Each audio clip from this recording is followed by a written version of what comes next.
ये पर्ची सरकार है और पर्ची इसलिए है कि पर्ची सही आई या गलत आई, जो पर्ची दिल्ली से आ गई उसका जो पाठन इनको करना है, उनका वाचन इनको करना है।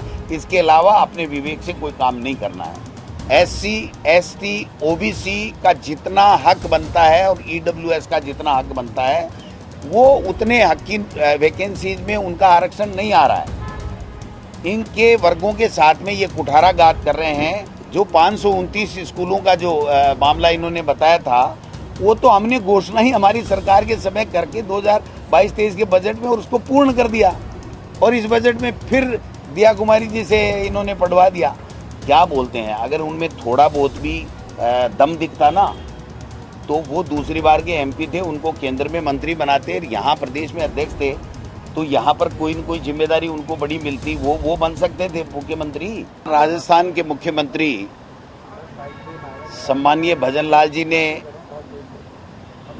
एक दावा किया था, एक सूचना पूरे प्रदेश को प्रेषित की थी कि छत्तीसगढ़ ने यहाँ की बिजली के लिए, कोयले की आपूर्ति के लिए वहाँ पर 19.21 हेक्टेयर भूमि जो वन भूमि है उसके ऊपर कोयले का खनन करने की राजस्थान सरकार को अनुमति दे दी है और बिजली की समस्या का समाधान हो जाएगा। और उसके तत्काल बाद में छत्तीसगढ़ के मुख्यमंत्री के द्वारा राजस्थान के मुख्यमंत्री भजन लाल जी के इस कथन का खंडन कर दिया। इससे बड़ी हास्यास्पद और शर्मनाक और प्रदेश के हित की कोई बात हो नहीं सकती। हम बार बार कह रहे हैं कि मुख्यमंत्री जी अपने स्वयं विवेक से और अध्ययन करके कोई बयान नहीं दे रहे हैं। वो कोई भी व्यक्ति कुछ भी कह देता और उसके ऊपर बयान दे देते हैं। आज जो राजस्थान में बिजली की स्थिति है, मैं कह रहा हूं कि 2 घंटे भी बिजली किसानों को मिल नहीं रही है, 4 घंटे भी बिजली ये घरेलू बिजली दे नहीं पा रहे हैं। ट्रांसफार्मर किसानों के फूके पड़े हैं, जले पड़े हैं, वो ट्रांसफार्मर फील्ड में है नहीं। इनके पास में किसी तरीके की बिजली लोगों को देने की कोई व्यवस्था है नहीं, और अनर्गल बयानबाजी करके और जग हंसाई करा रहे हैं पूरे प्रदेश की। मैं समझता हूं कि मुख्यमंत्री जी को राजस्थान की विधानसभा जब चल रही है तो उनको यहां आकर के बिजली के बारे में और छत्तीसगढ़ के बारे में जो कोयले आपूर्ति के लिए उन्होंने अनुमति देने के जो वर्जन दिया है उसका यहां पर स्पष्टीकरण देना चाहिए। मुख्यमंत्री जी जिस दिन से मुख्यमंत्री बने हैं तब से, चाहे वो यमुना जल समझौता हो, चाहे PKC ERCP का समझौता हो, MOU हो, न तो उनके बारे में किसी तरह की प्रेस को मीडिया को बता रहे हैं, न विधानसभा को बता रहे हैं। आज जिस तरीके के हालात बने हुए हैं, 2 दिन से दोनों मुख्यमंत्री आमने सामने हैं और राजस्थान की विधानसभा चल रही है, तो माननीय सदस्यों को विधानसभा के माध्यम से प्रदेश की जनता को ये जानने का अधिकार है कि क्या छत्तीसगढ़ के मुख्यमंत्री सही बोल रहे हैं या राजस्थान के मुख्यमंत्री सही बोल रहे हैं। इसीलिए हम कहते हैं कि ये पर्ची सरकार है और पर्ची इसलिए है कि पर्ची सही आई या गलत आई, जो पर्ची दिल्ली से आ गई उसका जो पाठन इनको करना है, उनका वाचन इनको करना है। इसके अलावा अपने विवेक से कोई काम नहीं करना है। इसलिए ये बहुत ही दुर्भाग्यपूर्ण स्थितियाँ, और जो नौकरियाँ अभी ये बच्चों के लिए निकाल रहे हैं, आज हमने पार्टी ने तय किया है, हमारे जो वक्ता होंगे वो पूरी बात रखेंगे। मैं संक्षेप में बताना चाहता हूं कि जो भी भर्तियां निकल रही हैं उन भर्तियों में आप SC, ST, OBC का जितना हक बनता है और EWS का जितना हक बनता है वो उतने हक की वैकेंसीज में उनका आरक्षण नहीं आ रहा है। इनके वर्गों के साथ में ये कुठाराघात कर रहे हैं।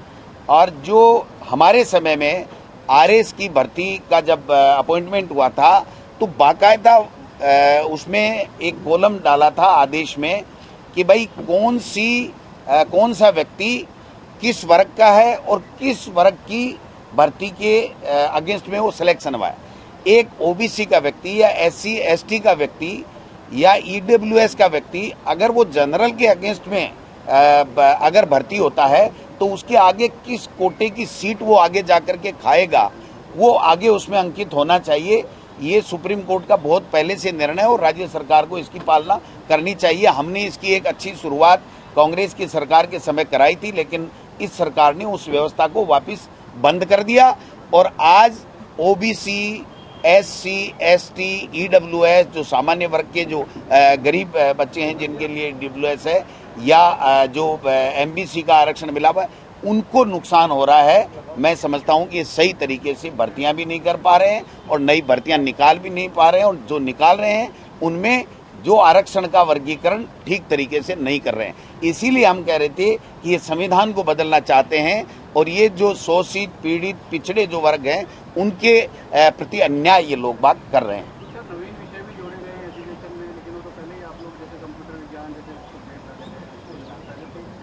नहीं, कंप्यूटर की तो भर्ती भाई साहब 70 साल में हमने ही की है।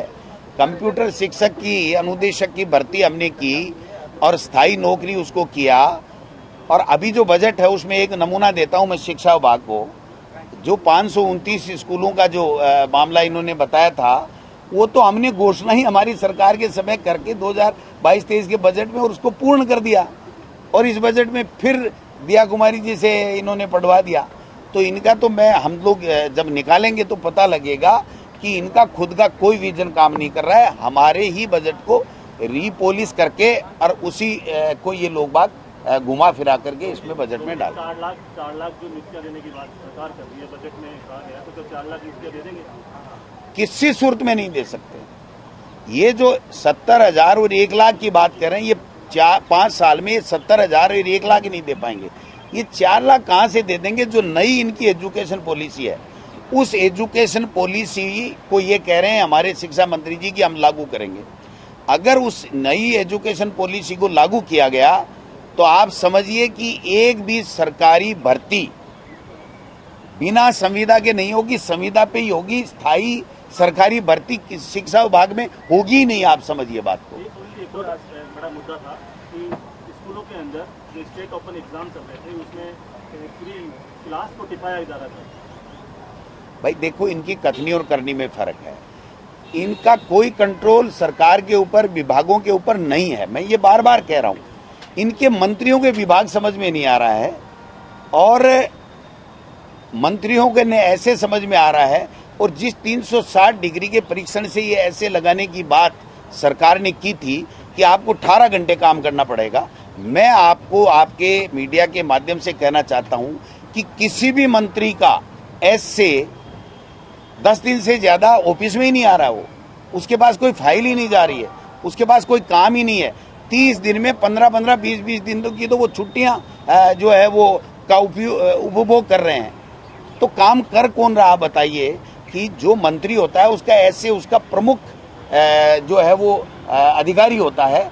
जब उससे आपका कोऑर्डिनेशन नहीं, आपके विभाग के सेक्रेटरी से आपका कोऑर्डिनेशन नहीं, मुख्यमंत्री का मंत्रियों से कोऑर्डिनेशन नहीं, ब्यूरोक्रेसी का जनप्रतिनिधियों से कोऑर्डिनेशन नहीं, तो फिर काम होने का तो कोई मतलब ही नहीं है। सर, आज राजस्थान में अलग प्रदेश को लेकर बड़ा प्रदर्शन हो रहा है। आपकी पार्टी के एक एमएलए ने भी उसे सपोर्ट किया, आपका क्या पूरी पार्टी? नहीं, देखिए, हम इस तरह की ये जो प्रदेश, देश, इस तरह की जो भी पॉलिसी है वो हमारी पार्टी हाईकमान सारी विचार विमर्श करके जो गाइडलाइन देता है उसी गाइडलाइन पे हम लोग चलते हैं। हमारा अपना कोई निजी विचार नहीं होता इसमें। राहुल गांधी को लेकर सीपी जोशी जो सदस्य उन्होंने कहा कि गोमांस खा के संसद पहुंचते हैं, सूजी का तस्वीर लेके पहुंच जाते हैं। ये तो भाई साहब देखो, अनर्गल बयानबाजी के मास्टर हैं। इनके पास खुद का विजन तो कुछ है नहीं, काम करने के लिए इनके पास में है नहीं। और सीपी जोशी क्या बोलते हैं, अगर उनमें थोड़ा बहुत भी दम दिखता ना तो वो दूसरी बार के एमपी थे, उनको केंद्र में मंत्री बनाते, यहाँ प्रदेश में अध्यक्ष थे, तो यहाँ पर कोई न कोई जिम्मेदारी उनको बड़ी मिलती, वो बन सकते थे मुख्यमंत्री। पार्टी चाहती तो बना सकती थी। तो उनको तो अनर्गल बयानबाजी देना है। यहाँ भी 2-4 जनप्रतिनिधि हैं, इनको केवल हिंदू मुस्लिम करना है, देश में नफरत फैलानी है। इनको देश के विकास से, लोगों के कल्याण से, जो पीड़ित शोषित हैं, गरीब हैं, उनके किसी अच्छी योजना ला करके उनका जीवन स्तर ऊपर उठाने से कोई वास्ता नहीं है इनका।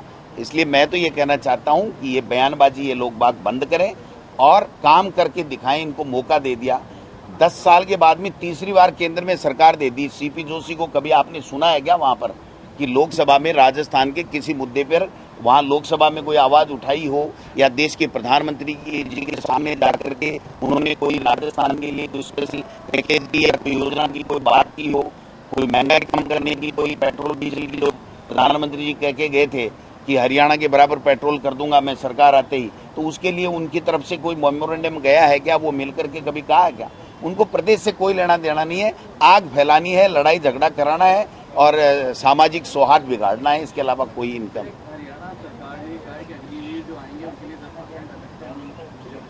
देखिए, ये नए नए सगुफे छोड़ते हैं, इनकी बातों में कोई दम नहीं है।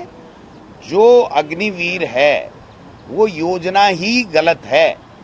अग्निपथ योजना और अग्निवीर बनाने की योजना ही गलत है। हमारी पार्टी ने क्लियर कट स्टैंड ले रखा है कि हमारी सरकार आते ही इसको बंद करेंगे।